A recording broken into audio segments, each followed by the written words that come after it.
अपना कदम सक्सेस की ओर मार्गदर्शन कोचिंग इंस्टीट्यूट के साथ। मार्गदर्शन कोचिंग इंस्टीट्यूट बिहार में एकमात्र कोचिंग संस्थान IIT and medical entrance exam के लिए।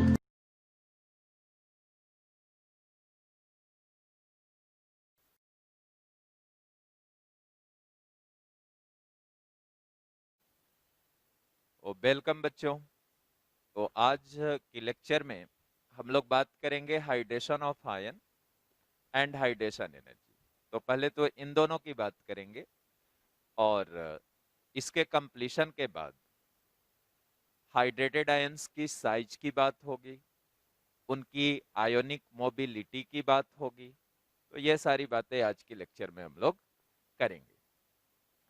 तो अब आइए पहले हाइड्रेशन ऑफ आयन को डिफाइन करना है कि हाइड्रेशन ऑफ आयन है क्या, कहते किसे हैं। तो यहां लिखा है hydration of ion is some water molecule surrounding an ion through ion dipole attraction. अब आयन डाइपोल अट्रैक्शन क्या होता है ये मैं आपको बताता हूं। जैसे मान लो आपके पास ये लिथियम प्लस है, लिथियम प्लस। अब ये वाटर लिखा मैंने, लिथियम प्लस आपका आयन हुआ, ये वाटर मॉलिक्यूल है। तो वाटर एक डाइपोल है बच्चों। डाइपोल बोलने का मतलब हुआ two poles, di for two and poles for poles, two poles.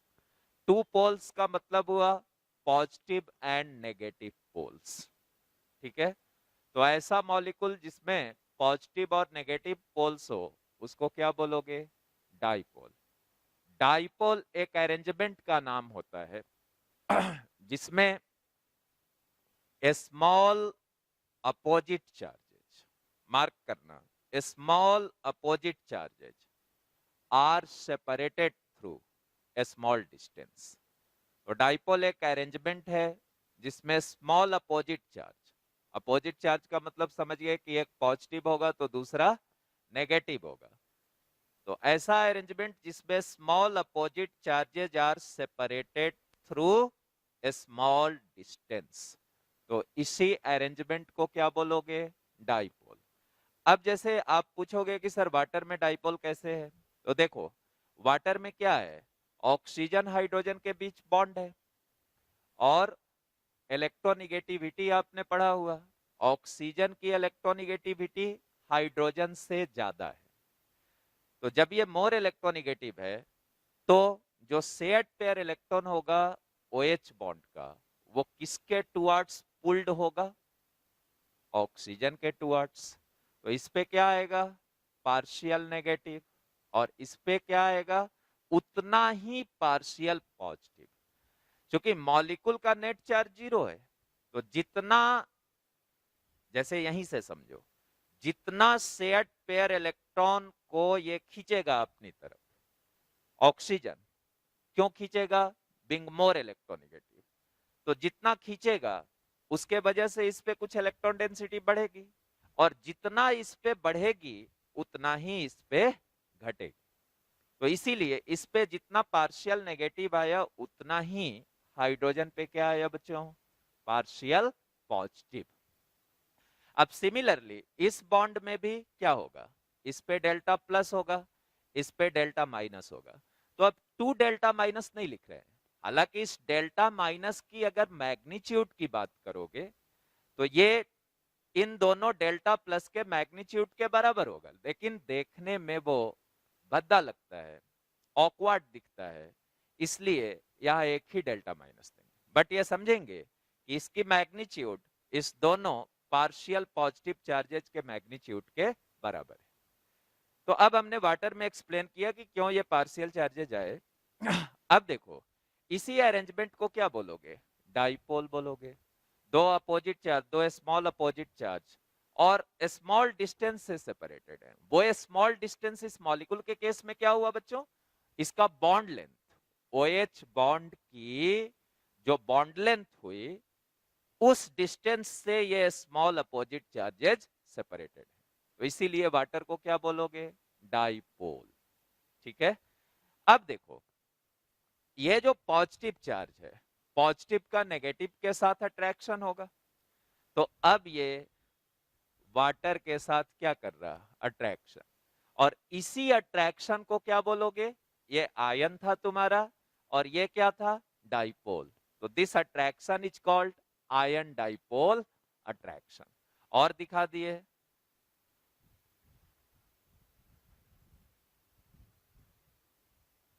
Delta minus, delta plus, delta plus, this वैसे ही दिखा दिए।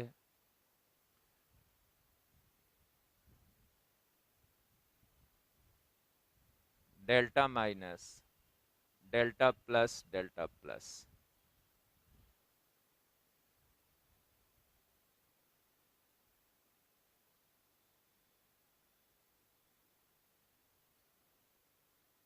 Delta minus, delta plus, delta plus. चलो इतना ही दिखाओ। यहां पे ये मार्क कर लो, यही क्या है? Ion dipole attraction. ATTR dot पढ़ेंगे क्या? अट्रैक्शन।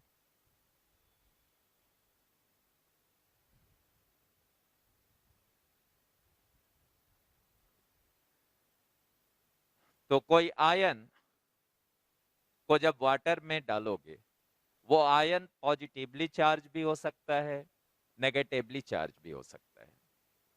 अगर वो पॉजिटिवली चार्ज है, तो आप देखो वाटर में दो तरह के इंड्स हैं। नेगेटिव इंड ऑक्सीजन वाला इंड हुआ, पॉजिटिव इंड हाइड्रोजन वाला इंड हुआ। तो अगर पॉजिटिवली चार्ज आयन को डालोगे, तो वाटर के नेगेटिव इंड के साथ उसका अट्रैक्शन होगा। और अगर यहां मान लो कि Cl माइनस डाला रहता, वो नेगेटिवली चार्ज आयन हुआ, तो उसका अट्रैक्शन किसके साथ होगा? वाटर के पॉजिटिव एंड के साथ होगा। ओके। और क्यों अट्रैक्शन हो रहा है? तो अपोजिट चार्जेस एक दूसरे को अट्रैक्ट करते हैं, इसीलिए अट्रैक्शन हो रहा है। ओके। तो अब ये समझ गए कि hydration of ion is some water molecule surrounding an ion through ion dipole attraction. अब सपोज करो कि यहां पे हमने B2+ लिया, बेरिलियम 2+ आयन, इसको वाटर में डाला। तो अब जब इसको वाटर में डालोगे, तो वाटर के नेगेटिव एंड के साथ इसका भी अट्रैक्शन होगा। वाटर का ये नेगेटिव एंड,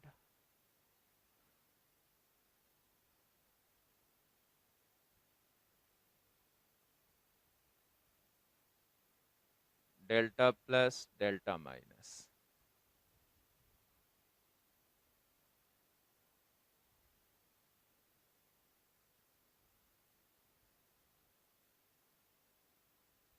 अभी हमने ये वाटर मॉलिक्यूल्स के साथ इसका अट्रैक्शन दिखाया, delta minus, delta plus. Okay.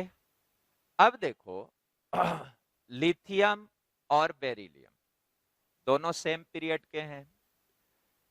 इस पे 1 यूनिट पॉजिटिव चार्ज है, इस पे 2 यूनिट पॉजिटिव चार्ज। ये पीरियड में लेफ्ट साइड में है, और ये कैसे है बच्चों? राइट साइड में।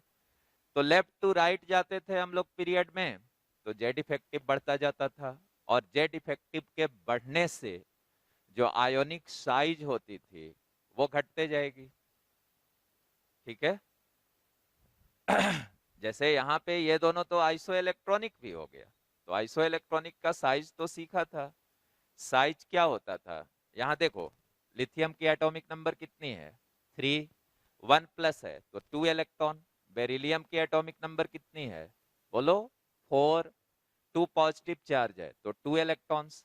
तो इन दोनों के पास दो दो इलेक्ट्रॉन्स है, तो दोनों को क्या बोलोगे? Iso electronic species. तो ये दोनों आइसो इलेक्ट्रॉनिक स्पेसीज हैं, और लेफ्ट टू राइट जाने पे जेड इफेक्टिव क्या होगा? बढ़ेगा। जेड इफेक्टिव बढ़ेगा, इलेक्ट्रॉन सेम है, तो सिग्मा जो प्रोड्यूस हुआ वो सेम है। तो अब यहाँ अट्रैक्शन क्या हो जाएगा बच्चों? यहाँ पे अट्रैक्शन, चूंकि सिग्मा सेम है, इसकी जेड ज्यादा होने से Z effective Z minus sigma, तो इसकी साइज छोटी है, इसकी साइज बड़ी। ये सब आयोनिक साइज में आप सीख चुके हो, फिर से समझा दिया। तो अब आपने यहां तक क्या कंक्लूड किया कि Li प्लस आयन की जो साइज है वो Be2 प्लस आयन के साइज से बड़ी है। गुड। अब आओ, इस पे कितना पॉजिटिव चार्ज है? 1 positive charge, 1 unit positive charge. इस पे कितना पॉजिटिव चार्ज है? 2 यूनिट पॉजिटिव चार्ज। तो अब हम चार्ज डेंसिटी की बात करेंगे। Li प्लस और Be2 प्लस में किस पे चार्ज डेंसिटी ज्यादा है, किस पे कम है, इसकी बात करेंगे। तो एक टर्म में बोला चार्ज डेंसिटी, अब इसको अच्छे से सुन लो। डेंसिटी को कैसे डिफाइन करते हो? डेंसिटी कहते हो मास अपॉन वॉल्यूम, यही आपकी डेंसिटी होती थी, मास अपॉन वॉल्यूम। अब चार्ज डेंसिटी, तो charge upon volume, charge density क्या हो गया? Charge upon volume. ऐसे जब जनरली डेंसिटी आप बोलते हो तो मतलब होता है मास डेंसिटी। डेंसिटी सिंपली बोल दिए तो उसका मीनिंग ही हुआ मास डेंसिटी की बात कर रहे हैं। अब यहां पे हम बोल रहे हैं पार्टिकुलरली चार्ज डेंसिटी। तो चार्ज डेंसिटी क्या हुआ बच्चों? Charge upon volume. वॉल्यूम कहने का मतलब साइज। तो देखो, मैग्नीट्यूड ऑफ चार्ज यहाँ क्या है? +1। यहाँ मैग्नीट्यूड ऑफ चार्ज क्या है? +2। तो इसकी मैग्नीट्यूड ऑफ चार्ज ज्यादा है और इसकी साइज भी छोटी है। तो ऐसे सोचो कि ज्यादा बड़ा चार्ज छोटे सरफेस पे या छोटे साइज पे डिस्ट्रीब्यूट हुआ, यह कम बड़ा चार्ज इसके रेस्पेक्ट में बड़े सरफेस या बड़े साइज पे डिस्ट्रीब्यूट हुआ। तो कम बड़ा चार्ज है ये, ज्यादा बड़े साइज पे डिस्ट्रीब्यूट हुआ, ज्यादा बड़े सरफेस पे डिस्ट्रीब्यूट हुआ, तो यहां चार्ज डेंसिटी कम होगी और यहां चार्ज डेंसिटी ज्यादा होगी। मैथमेटिकली अभी समझाया कि मैथमेटिकली चार्ज डेंसिटी क्या है? Charge upon volume. वॉल्यूम का मतलब साइज। तो यहाँ चार्ज ज्यादा है और साइज छोटी है कंपेयर टू Li प्लस। तो जब साइज छोटी है और चार्ज बड़ा है तो ऊपर वाला बड़ा है, नीचे वाला छोटा है, तो चार्ज डेंसिटी इसकी ज्यादा होगी। तो अब आई थिंक कि आप चार्ज डेंसिटी समझ गए होंगे। तो इसकी charge density, positive charge density ज्यादा हुई, और जब इसकी चार्ज डेंसिटी ज्यादा हुई इसका मतलब ये हुआ कि इसका जो हाइड्रेशन होगा, वाटर मॉलिक्यूल के साथ जो अट्रैक्शन होगा इसका, वो Li प्लस के कंपैरिजन में ज्यादा होगा। तो हमने ये सीखा कि hydration of ion directly proportional होगा चार्ज डेंसिटी ऑफ आयन का। जितना ज्यादा चार्ज डेंसिटी होगा आयन पे, उस आयन का हाइड्रेशन उतना ज्यादा होगा। हाइड्रेशन ज्यादा होने का मतलब उससे ज्यादा वाटर मॉलिक्यूल्स एसोसिएट होंगे। क्या बोला? हाइड्रेशन ज्यादा होने का मतलब हुआ कि उससे ज्यादा वाटर मॉलिक्यूल्स एसोसिएट होंगे। ओके, तो अब इस पॉइंट को हम लोग लिख लेंगे। इतनी बात आप समझ गए होंगे, तो इस पॉइंट को लिख लेते हैं कि एक्सटेंट ऑफ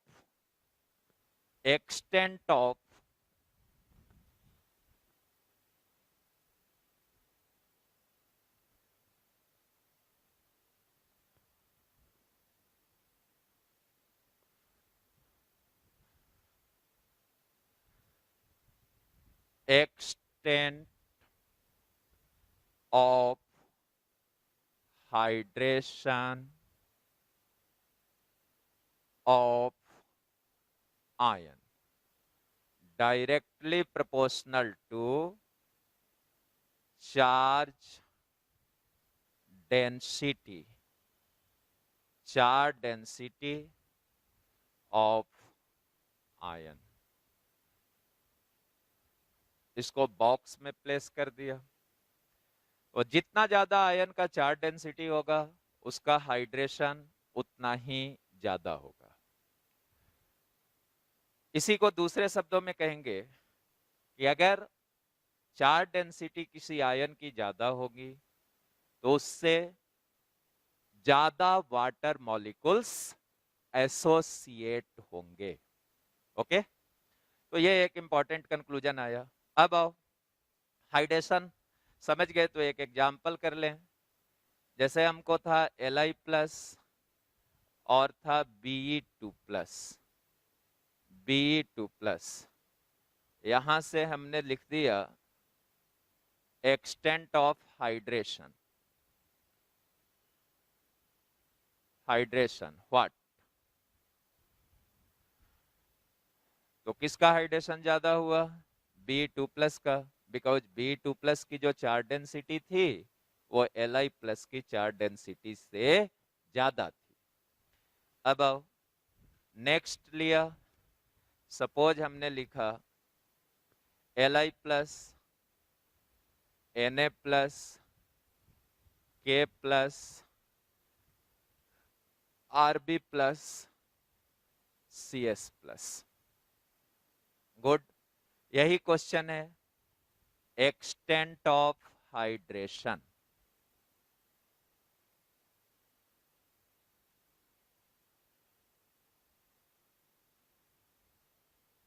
हाइड्रेशन की एक्सटेंट क्या होगी? Let's see. सब में देखो पॉजिटिव चार्ज की मैग्नीट्यूड कैसी है? सेम, एक यूनिट पॉजिटिव चार्ज सब पे आया है। क्या साइज भी सभी का सेम है? नो। सेम ग्रुप में आप टॉप से बॉटम आ रहे हो, तो सेम ग्रुप में जब टॉप से बॉटम आओगे तो साइज क्या होते जाएगी? बढ़ते जाएगी। तो इसकी साइज सबसे छोटी है और इसकी साइज सबसे बड़ी है। मैग्नीट्यूड ऑफ चार्ज सब पे क्या है? सेम। चार्ज डेंसिटी क्या थी? चार्ज अपॉन वॉल्यूम, वॉल्यूम इसकी सबसे बड़ी है, तो डिनोमिनेटर में बड़ी चीज आएगी, ऊपर सब में सेम है, तो चार्ज डेंसिटी यहाँ सबसे कम होगा। यहाँ चार्ज डेंसिटी सबसे कम होगा मतलब इसकी जो एक्सटेंट ऑफ हाइड्रेशन होगी वो सबसे कम होगी, और इसकी जो एक्सटेंट ऑफ हाइड्रेशन होगी वो सबसे ज्यादा होगी। क्योंकि यहाँ चार्ज डेंसिटी मैक्सिमम, लिख भी देते हैं मैक्सिमम चार्ज डेंसिटी, इन सभी में मैक्सिमम चार्ज डेंसिटी। क्यों मैक्सिमम? बहुत बार एक्सप्लेन कर दिया। यहां पे लिख दो minimum charge density, minimum charge density. तो जब मैक्सिमम चार्ज डेंसिटी यहां पे था तो इसकी हाइड्रेशन सबसे ज्यादा हुई, और हाइड्रेशन का जो ऑर्डर हुआ वो ये हो गया Li plus greater than Na plus greater than K plus greater than Rb plus greater than Cgm plus. Okay, अब आओ इसका दूसरा मतलब भी तुम समझे, इससे मोर वाटर मॉलिक्यूल्स एसोसिएट होंगे और इससे लेस वाटर मॉलिक्यूल्स एसोसिएट होंगे। इतनी बात क्लियर? अब आ जाओ अगर आपको ऐसा लिख दिया Li plus H2O whole X और लिखा Na plus H2O whole Y, चलो बच्चों देखो, इसको पढ़ोगे hydrated, hydrated lithium cation, hydrated lithium cation. Good, इसको क्या पढ़ोगे? Hydrated sodium cation. वाटर लिखा हुआ है Li plus H2O whole X means hydrated lithium cation है, Na plus H2O whole Y hydrated sodium cation है। अब देखो, अभी सीखा था कि extent of hydration Li plus का Na प्लस से ज्यादा था, मीन्स यहां जो वाटर की संख्या x मॉलिक्यूल कही गई है, तो यहाँ मोर number of water molecules associated होंगे, यहाँ less number of water molecules associated होंगे। इसका मतलब ये हुआ कि x की जो वैल्यू होगी वो y से ज्यादा होगी, x की वैल्यू y से ज्यादा होगी, बिकॉज यहाँ पे वाटर मॉलिक्यूल का एसोसिएशन ज्यादा हो रहा, ठीक है, हाइड्रेशन इसका ज्यादा हो रहा, ज्यादा हाइड्रेशन हो रहा मतलब ज्यादा वाटर मॉलिक्यूल्स इससे एसोसिएट हो रहे हैं, इसका कम हाइड्रेशन हो रहा, कम वाटर मॉलिक्यूल एसोसिएट हो रहे हैं, that is why value of x will be greater than value of y। अब आओ एक यहीं पे बात करते हैं साइज ऑफ हाइड्रेटेड आयंस की, साइज ऑफ हाइड्रेटेड आयंस की। आयंस का साइज जान गए हो, एटम्स का साइज रिलेट करना सीख गए हैं हम लोग, अब हम लोग हाइड्रेटेड आयंस की साइज की बात कर रहे हैं। तो हाइड्रेटेड आयंस की साइज का मतलब क्या हुआ ये समझ लो। हाइड्रेटेड आयंस का साइज सिर्फ उस आयंस का साइज, उस आयन का साइज नहीं हुआ, बल्कि that ion along with the surrounded water molecule। Hydrated ion का साइज का मतलब हुआ size of that ion along with surrounded water molecule। तो अगर किसी आयन की हाइड्रेशन ज्यादा होती है, तो हाइड्रेशन ज्यादा होने का मतलब मोर वाटर मॉलिक्यूल्स उसके सराउंडिंग में आया, और अगर ज्यादा वाटर मॉलिक्यूल उसके सराउंडिंग में आया तो उसकी साइज भी क्या होगी, बढ़ेगी। तो जितना ज्यादा आयन का हाइड्रेशन होगा उसकी साइज उतनी बड़ी हो जाएगी, नहीं?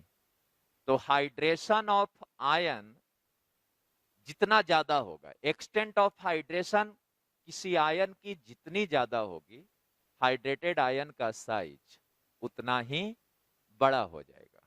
ओके, तो इस बात को यहां पे नोट कर लो पहले।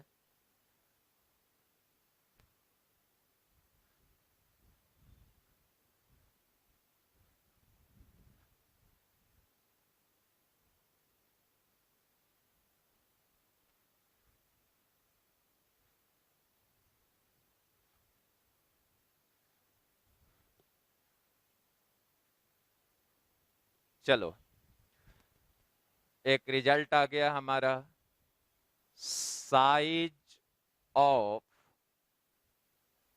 Hydrated ions directly proportional to extent of hydration of that ion।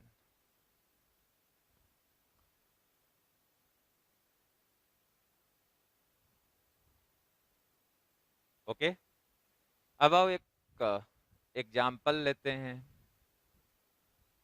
Li plus AQ dot, AQ dot को पढ़ोगे aqueous, AQ dot for aqueous, और यही है hydrated ion. Li plus aqueous भी लिखा हुआ है, तो भी इसको क्या पढ़ोगे, हाइड्रेटेड आयन। अब यहाँ पे पर्टिकुलरली लिथियम आयन है, तो हाइड्रेटेड लिथियम केटायन, ठीक है। ओके, तो this is all about hydration of ion, hydration energy, size of hydrated ions, mobility of ions, etc. Okay, thank you.